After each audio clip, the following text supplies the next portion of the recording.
এই সেলগুলি কি নিজেই ডিসাইড করেছিল যে এই সেলগুলি মিলে চোখ হবে, এই সেলগুলি মিলে হৃদয় হবে? অর্গানাইজই হয়েছে না। আর সব কোষগুলি অর্গানাইজ হয়ে একটি কমন ফাংশন পারফর্ম করছে। হৃদযন্ত্রের কাজ কিডনি পারফর্ম করতে পারবে না, কিডনির কাজ চোখ পারফর্ম করতে পারবে না, চোখের কাজ হাত পারফর্ম করতে পারবে না। মানুষের তো জানাই নেই তার ভিতর কত কিছু আছে। সুতরাং এটা মৌলিক যে আপনি আল্লাহ তাআলার ইবাদত করেন, যিনি আপনাকে সৃষ্টি করেছেন। আর যারা ইন্তেকাল করেছেন তাদেরও আল্লাহ তাআলা সৃষ্টি করেছেন। তাকে ভয় করো, ওই আল্লাহকে ভয় করো যিনি তোমাকে তোমার ইচ্ছা ছাড়াই সৃষ্টি করেছেন, যিনি তোমাকে তোমার ইচ্ছা ছাড়াই সৃষ্টি করতে সক্ষম। তিনি তোমার সাথে সবকিছু করতে সক্ষম। যদি তিনি তোমার জন্য কিছু ডিসিশন করে নেই, তাহলে তোমাকে কেউ বাঁচাতে পারবে না। এটাই হচ্ছে সত্য। ভয় করো, লাআল্লাকুম তাত্তাকুন, যাতে তোমরা ভয় পাও। আল্লাযী জাআলা লাকুম আরদা ফিরাশা, যিনি তোমাদের জন্য বোতলকে বিছানা বানিয়েছেন। ওয়াস-সামাআ বিনাআ, আর আকাশকে ছাদ স্বরূপ সৃষ্টি করেছেন। এই জায়গাটাকে নিয়ে ঘন্টার পর ঘন্টা কথা বলা যায়।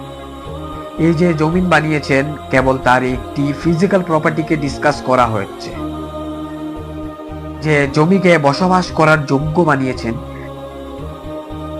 পৃথিবীতে প্রতি সেকেন্ডে 2টি ভূমিকম্প আসে, কিন্তু তাদের অ্যাম্প্লিটিউড খুবই কম। এটি বেশি হলে পৃথিবী ধ্বংস হয়ে যাবে। এত ভূমিকম্পের পৃথিবীকে থাকার জন্য, বসবাস করার জন্য বানিয়েছেন, তাকে কন্ট্রোল করেছেন। আর এটিকে এই দৃষ্টিকোণ থেকেও বসবাস করার যোগ্য বানিয়েছেন যে এখানে প্রতিটি প্রাণীর জন্য প্রয়োজনীয় জিনিসপত্র রেখে দিয়েছে।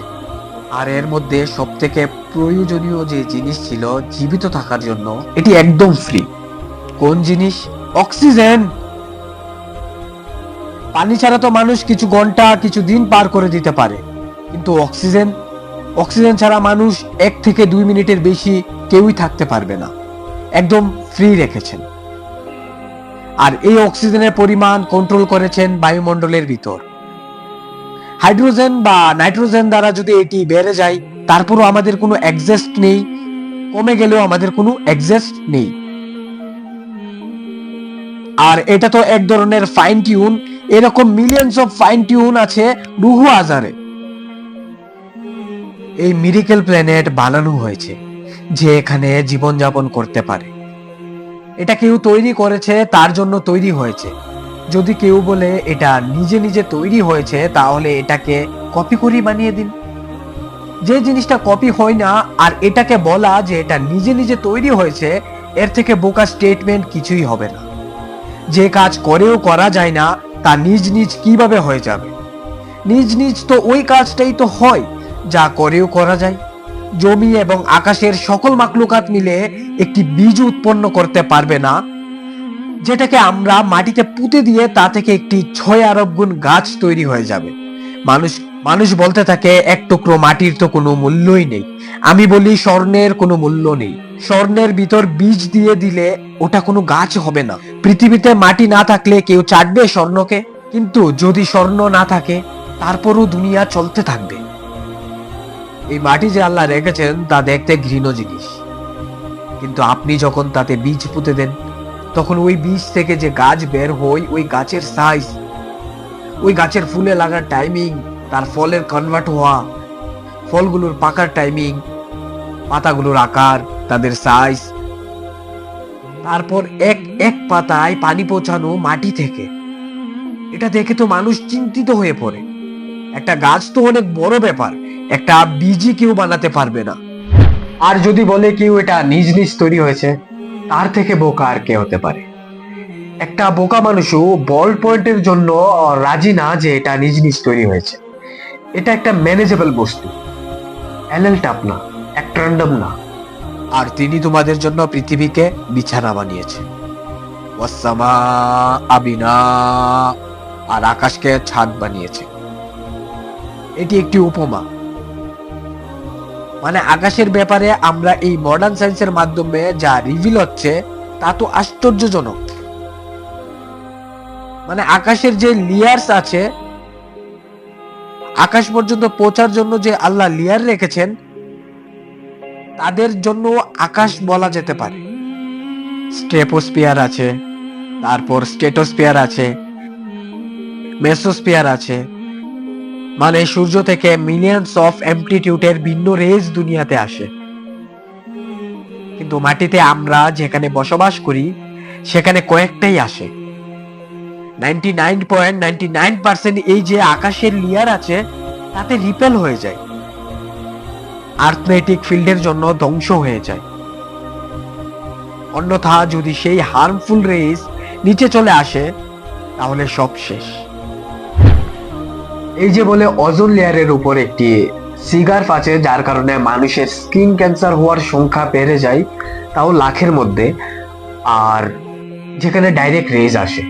তো আকাশকে শক্তিশালী ছাদ বানিয়েছেন এবং আকাশ হচ্ছে সুরক্ষার উৎস।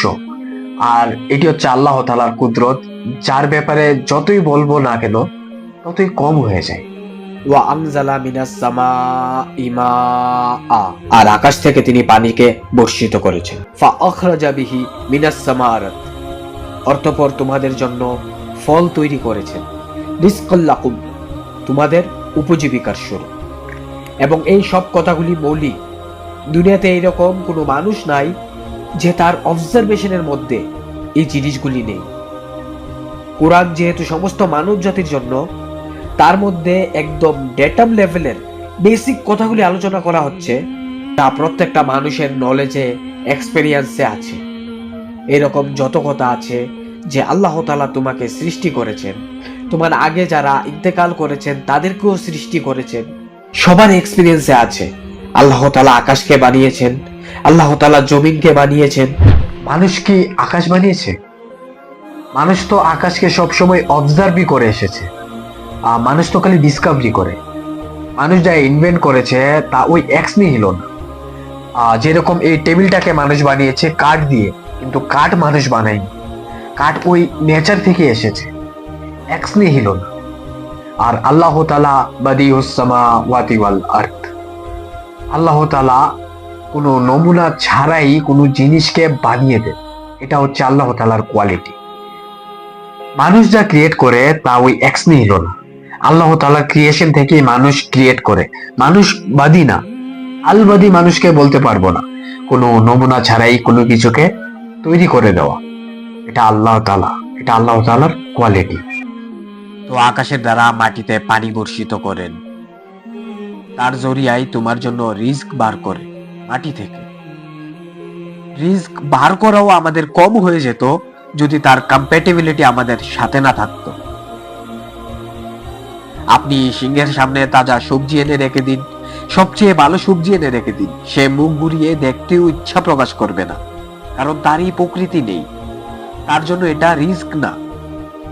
আপনি ছাগলের সামনে ফ্রেশ কিমা এনে রেখে দিন, তার সেই কিমার জন্য কোনো অ্যাট্রাকশনই থাকবে না। তো রিস্ক তোমার জন্য রিস্ক। আল্লাহ রিস্ককে তৈরি করেছেন এবং তার কম্প্যাটিবিলিটিও বানিয়েছেন।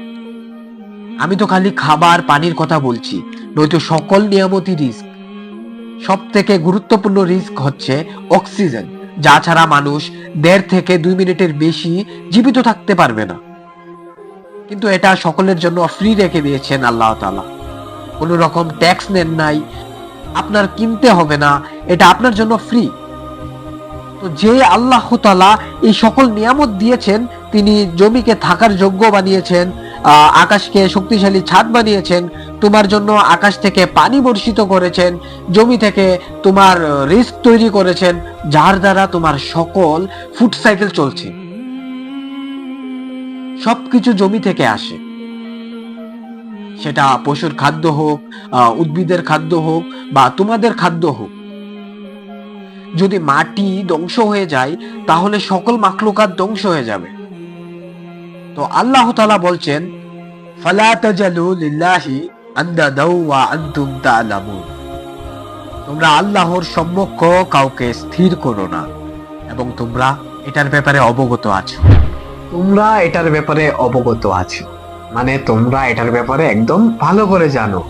আর আল্লাহ তাআলা কোরআনের প্রথমেই যে তৌহিদ বর্ণনা করছেন, তা একটা মানুষ জানার পর কি কোনো বাবাকে ডাকবে, কোনো মৃত ব্যক্তিকে ডাকবে, কোনো জিন্দা ব্যক্তি যার কাছে আমরা কোনো কিছু একটা চাবো এবং তার দেওয়ার কোনো ক্ষমতাই নেই, তার কাছে কি কোনো কিছু চাবো আমরা? আমরা ওই গাউসে আজম, এরকম এই বাবা ফালানা বাবা ওই বাবা, তাদের কাছে যাব? আল্লাহ তাআলা কোরআনের ভিতরে যেভাবে বলছেন এবং তৌহিদ বর্ণনা করছেন, তা একটা জানার পর একটা মানুষ অবশ্যই কোনো বাবার কাছে যেতে পারে না।